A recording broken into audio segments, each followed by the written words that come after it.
Hello, everyone. Welcome to Taribiospeaks. So, today I'm going to talk about three times that you should never make promises. There might be others, but for today, I'm telling you three times you should never make promises. Number one, when you want to impress people, do not make any promise because that period you might make promise that you cannot keep. Two, when you are desperate, do not make promises when you are desperate. Number three, when you are happy.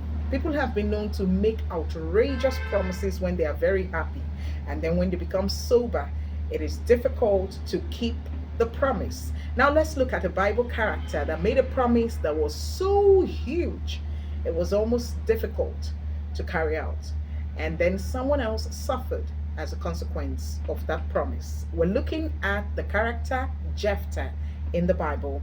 In the book of Judges, chapter 11, we get the story of Jephthah. Jephthah is the son of a strange woman, and so his brethren threw him out of the house, sent him outside Israel, as a matter of fact, because they said his mother was a prostitute. And so when Israel was in trouble, if you read the book of Judges, you'll discover they were always in trouble in the book of Judges. In the book of Judges, where you have Gideon, it is where you have Deborah, because they were always in trouble. They were like children who were not hearing word, as we will say. They look for trouble, they go to other gods, and then God is angry with them and makes the enemies to press their neck. You know how they say someone is pressing your neck? The enemies will press their neck, then they'll run back to God and start crying, and then like little children who, after you pet and then you give them lollipop, the next thing they are back to doing what they were doing that got you angry in the first place. But then I digress. So let's move to Jephthah. What did Jephthah do?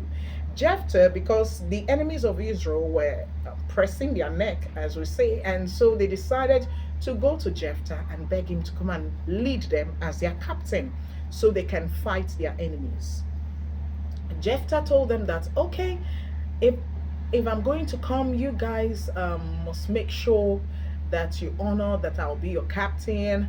And he was angry with them because he said they had chased him out of Israel. You know how you expel somebody from the brotherhood. They expelled him from the brotherhood because they said his mother was a strange woman.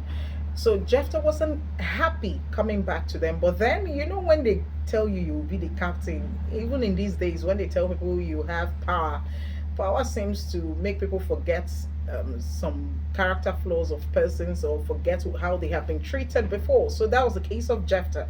He came back, and then, of course, there were wars he needed to fight with them, and he promised them he would lead them to fight these wars. So, one thing that Jephthah was trying to do was impress these people. I think these were the two scenarios that got Jephthah in a bind. One, he wanted to impress the people because they had to go and get him from where he was exiled and brought him back. So he needed to impress them. So even when he wanted to fight with the Ammonites, he decided to tell God that the first person or the first thing that will come out of his house when he comes back from war will be given to God as a burnt offering, because he wanted to win. So two scenarios here. He wanted to impress the people of Israel to make sure he'll remain as captain considering the checkered history he had. And the second one is he was desperate. So he told God, if you let me win this war, the first thing that comes out of my house, I will dedicate it. And guess what? It was his daughter, his beloved, the apple of his eyes. That was who came out to greet him. And he had no choice because he had made promise. So once again, three things or three times you shouldn't make promises. One, when you're trying to impress people.